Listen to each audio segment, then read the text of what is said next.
Hi, welcome to Gotham Reader Radio. I'm your host, the Gotham Reader. And before we jump into today's issue, luckily there is not too many clarifications or corrections. Just one. I refer to Dr. Death as Carl Helfren. It's Helfern. My apologies. And with that, we could honestly just go straight into the issue this time, which today we're going to be looking at Detective Comics number 30, published in August 1939, written by Gardner Fox, with pencils by Bob Kane, and ink being done by Bob Kane and Sheldon Moldoff, who is going to be one of Bob Kane's biggest ghost artists during his tenure on Batman.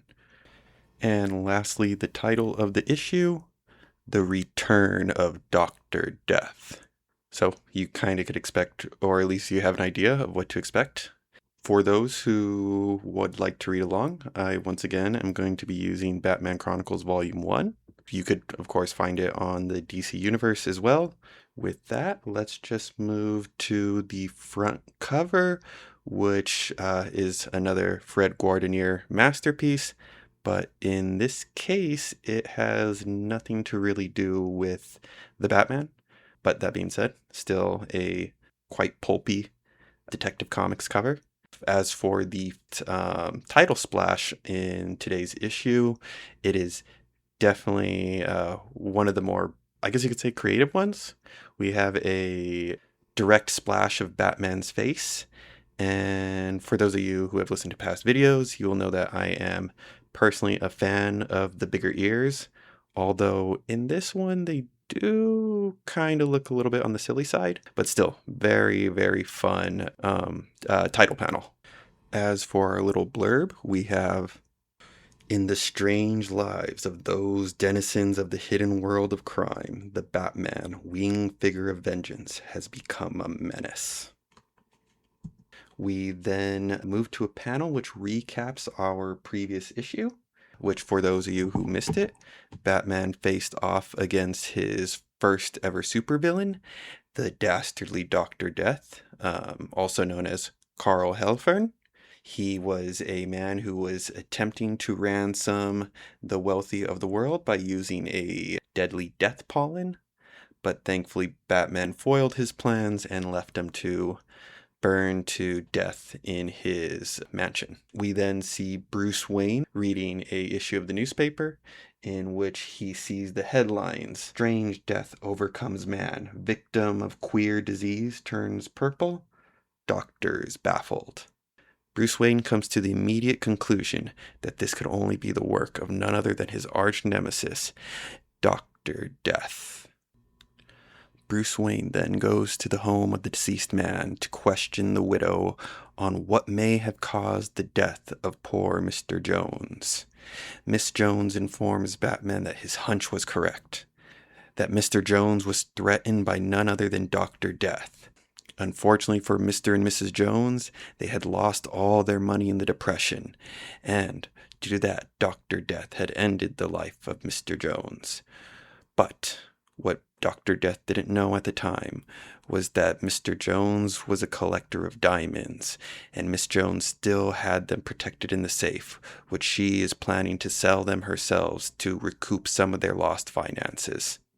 With this knowledge, the young socialite returns home and changes into his mysterious alter ego, the legendary Batman, and in the cover of night returns to the home of Mrs. Jones. So, a couple of things I want to touch on before continuing the issue. Number one is that I guess Fox just really wants to jump into the action and meat and potatoes of the story, because there is quite a few leaps in logic to get to this point. Most notably is, I don't know how Bruce Wayne would know of the effects of Dr. Death's poison, seeing as he never actually saw it in effect. But we could hand wave that as general comic book logic so we can move on with the narrative.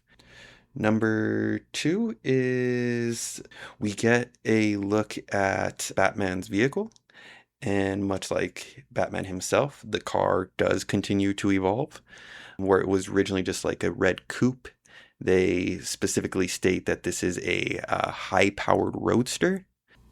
While it's not the iconic vehicle that Batman's going to be known for, it is once again a step closer and closer to that direction. Lastly is, while it's not too big of a deal, I do think it is kind of important to comment on that we kind of do have a time frame for which Batman is operating. I guess we could have always assumed that he was working in the era of the time, which would have been the late 1930s. But with Miss Jones stating how her and her husband lost all their money during the Depression, we can assume that it is very much set in the time of the era of the publication, or maybe a year or two after. But that's honestly just splitting hairs. Now, back to the story. We see Batman sneaking into Miss Jones's house and unlocking her safe to make sure that the diamonds are presented. Seems a bit illegal, but the Batman works in mysterious ways. Meanwhile, elsewhere, we get our first look at Dr. Death. And from what we can tell, he's a man covered in bandages, burned so badly by the fire that we cannot see his visage. He then reveals that after his confrontation with the Batman in the previous issue, he has lost all his money and is trying to reestablish himself, and he intends to steal the diamonds of Mrs. Jones to accomplish this. He then sends his new manservant, Mikhail, to go procure the diamonds from Mrs. Jones's house. Mikhail then breaks into Mrs. Jones' house just in time to see the diamonds as Batman had left them presented. But Miss Jones, having trouble sleeping and going to get a glass of milk, sees Mikhail, and Mikhail, deciding to leave no witnesses, decides to end the life of the poor little lady. But Batman, acting on the speed of thought, quickly subdues the giant and knocks him from the window, leaving him sprawled in the yard of the house. Batman, thinking quickly, then takes the diamonds and tosses them onto Mikhail, so that when Mikhail awakens, he can see that he still has the diamonds, and Batman can trail the giant, hoping that he will lead him to the location of Dr. Death. Batman then makes sure that Mrs. Jones is safe before trailing the giant, which leads him to Ivan Herd, a fence in downtown. Real quick, if for those of you who are not familiar with general crime lingo, fence is a person who sells stolen goods so that way they could procure cash for the criminal who initially stole them. After Mikhail finished fencing the diamonds, Batman continues to pursue him, leading him to an apartment in the slums of the city, which Batman even comments that Dr. Death must have lost all his money following the devastating defeat of the previous issue. Batman then sneaks into the apartment where Mikhail is resting, before tossing in a smoke vial to knock out the giant. While Mikhail is incapacitated, Batman then proceeds to search for any possible notes on Dr. Death. Unfortunately for him, he finds nothing. A poor night's work that even Batman has to comment on it. But before Batman could leave the apartment, the Cossack wakens, opens fire on the menacing figure. But Batman, thinking quick, leaps from the window and catches a silk rope that he had left behind earlier just for this type of situation. And on his return swing, just as Mikhail sticks his head from the window, the Batman lands a devastating kick, shattering the giant's neck. And while Bruce Wayne hangs from his silk rope, he laments on how both Jabba and Mikhail have died, yet Dr. Death still lives on. We then move into the final act of our comic, but before that, the Batman calls the police to notify them that he has located Mrs. Jones's missing diamonds at the apartment of none other than Ivan Herd, the fence from earlier. Batman hangs up and then breaks into the apartment of the fence by swinging from a rooftop into his window. We then see Ivan Herd, a frail old man, shifting through stolen jewelry. Batman then demands the diamonds of Mrs. Jones as well as the location of Dr. Death. Ivan Hurd, fearing for what will happen next, kicks the table into the Batman and flees for his life.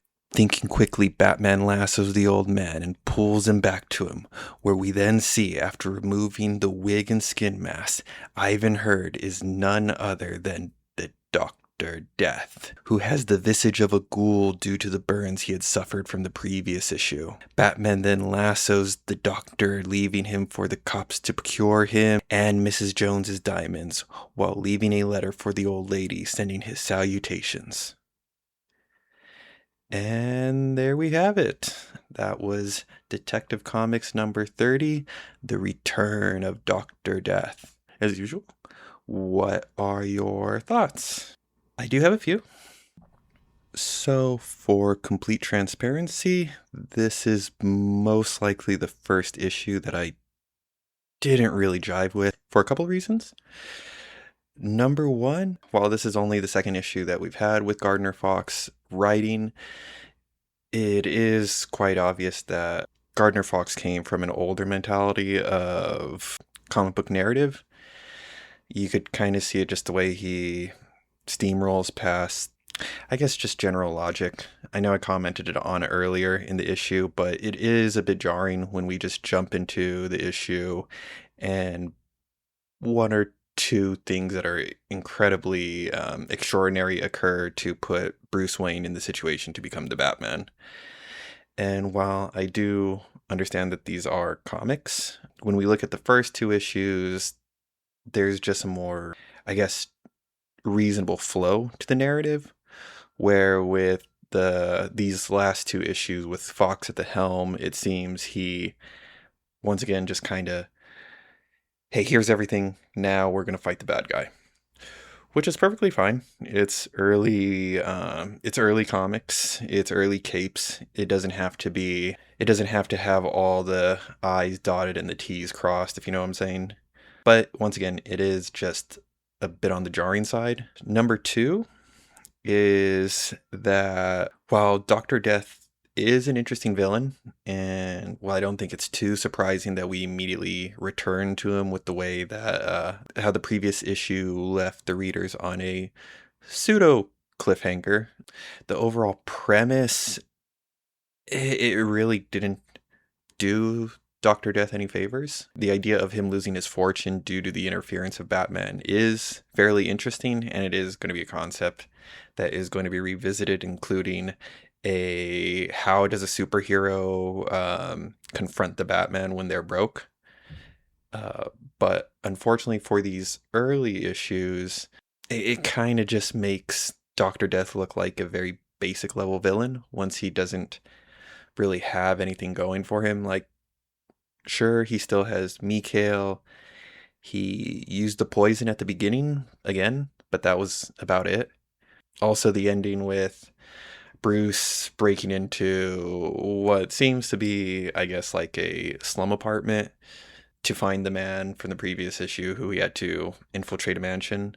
I think there is definitely interesting commentary there. But for the character of Dr. Death himself, it does kind of make him look like a chump.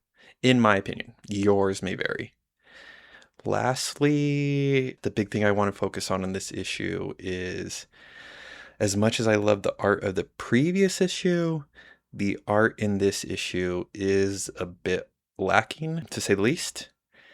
The coloration, I would say, is probably the weakest part, and that may be due to the printing in Batman Chronicles. As I've mentioned before, the coloration is off in this in this trade. But it still just looks a bit off. It's also certain panelings, certain panels with the Batman just kind of look a little bit on the funky side. Now, whether that is an issue with Sheldon struggling to kind of incorporate or copy Bob Kane's style, I think is very much up for debate. But overall, it wasn't the strongest showing. But that being said, no issue's perfect. It's still enjoyable. It's still an interesting early tale of the Batman. We do still get to see some general concept evolutions, such as his car moving more towards a high-powered vehicle. Easily one of the most brutal Batman, I guess, demises we've seen so far in the way that Batman ended the life of Mikhail. And in general, it was just a fun, pulpy cape. That being said, what are your thoughts on it? Do you think I am being too harsh? Were you bat entertained? Is there any comments that you have that I may have missed? Do you agree with my assessment or, you know, just have a different sake of opinion? I would love to hear it in comments. But with that being said, let's leave the spoiler for next issue and get out of here. In which Bruce Wayne gets a fiance? Thank you for listening.